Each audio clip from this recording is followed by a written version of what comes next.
Hello મિત્રો, જય શ્રી કૃષ્ણ. આપ સૌનું સ્વાગત કરું છું મારા ચેનલની અંદર.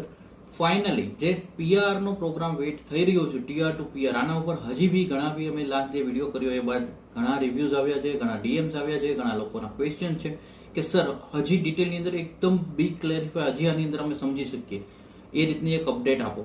તો જે મેઇન અપડેટ જો એના કરતા બી હું તમને આજે ડિટેલ અપડેટ આપું કે જેની અંદર અહેવાલ જે મારી પાસે છે એમાંથી જે ડિટેલ તમને હું આપી શકું છું કે જે કી પોઈન્ટ્સ કહેવાય એકદમ સરળ ભાષાની અંદર. તો તમે પેન પેપર લઈ લો. જો તમારે નોટ ડાઉન કરવું હોય તો હું સમયાંતરે ટ્રાય કરું છું કે સ્ક્રીન પર બી હું રિપ્લાય કરાવતો રહું. આગળ વધીએ એ પહેલા તમારા સવાલ કંઈ હોય તો કોમેન્ટ કરજો, આપણે સાથે મળી સોલ્વ કરવાની કોશિશ કરશું. અને મેં કીધું જેવી રીતના આજુબાજુ રહેતા વ્યક્તિઓને રેફરન્સ આપો. ખાસ ઉપર નંબર રિપ્લેસ રહ્યો કે કેરિયરનું ગાઈડન્સ લઈને જ અબ્રોડ સ્ટડીનો પ્લાન કરે એટલે બધી ઝંઝટોમાં ના પડવું પડે ભવિષ્યમાં એમને. અને તમારે જો સાથે જોડાઈ કમિશન બેઝ પર અર્નિંગ કરવું છે તો તમે ત્યાં કોન્ટેક્ટ કરી શકો છો. એજન્ટ પાર્ટનર બની અને જોડાવા માંગતા હો તો તમે એ નંબર ઉપર રિપ્લાય થઈ રહ્યો છે ત્યાં આગળ તમે કોન્ટેક્ટ કરી શકો છો.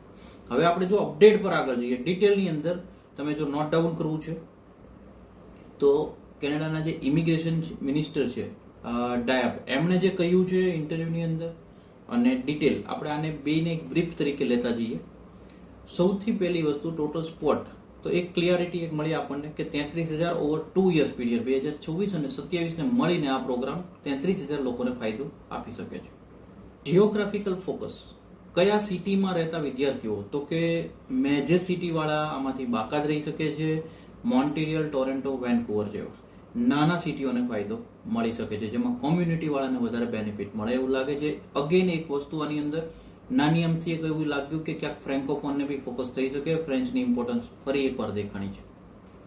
લોકેશન ક્રાઇટેરિયાની વાત કરીએ તો કે ભાઈ નાના સિટી પણ કયા લોકેશન્સ ફોકસ થઈ શકે, તો કેન્સસ મેટ્રોપોલિટન એરિયા જે કહેવાય છે, સીએમએ એરિયા, જેના આપણે ઓલરેડી ચેનલ પર વિડીયો છે, તમે ત્યાં જઈને જોઈ શકો છો.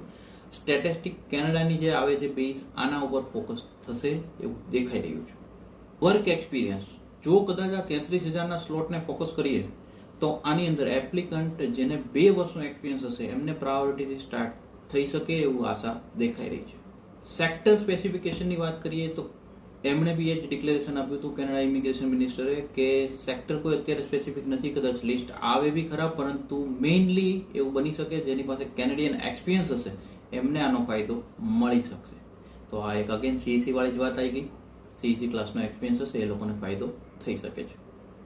કોમ્યુનિટી ટાઈઝ, જે વિદ્યાર્થીઓએ ઓલરેડી કોમ્યુનિટી સાથે ટાઈઝ કરી છે આ લોકોને ફાયદો વધારે દેખાઈ રહ્યો છે. હાઉસિંગ વાળાની જો વાત કરો તો એપ્લિકન્ટ ઓલરેડી જે હાઉસિંગ એવી કોમ્યુનિટીઝમાં છે કોને આની અંદર પ્રાયોરિટી કદાચ મળી શકે છે. ઇકોનોમિકલી જો કોન્ટ્રીબ્યુશનની વાત કરીએ તો જે લોકોએ બી કેનેડિયન ટેક્સ પે કરતા હશે એ લોકોને આની અંદર, કારણ કે કેનેડાની ઇકોનોમીમાં એક પાર્ટ ભજવી રહ્યા છે એવું ગણી શકાય, તો એ લોકોને આની અંદર પ્રાયોરિટી અને બેનિફિટ કેનેડિયન ગવર્મેન્ટ આપી શકે છે.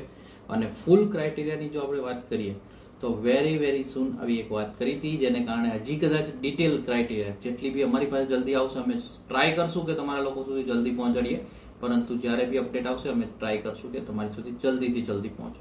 હવે જો આજની કોશિશ અમારી સારી લાગી હોય, બહુ જ ડિટેલમાં ગયા છીએ, તો એક લાઇક અને મેક્સિમમ લોકોને વિડીયો શેર કરી દેજો. તમારા વોટ્સઅપ, ઇન્સ્ટા, ફેસબુક જે ગ્રુપ તમે યુઝ કરતા હો એમાં મેક્સિમમ લોકો સુધી વિડીયો પહોંચાડજો, તો એમને બી આની અંદરથી જાણવા મળે. કારણ કે spread education, support education, always એજ્યુકેશનને સપોર્ટ કરતા રહેજો.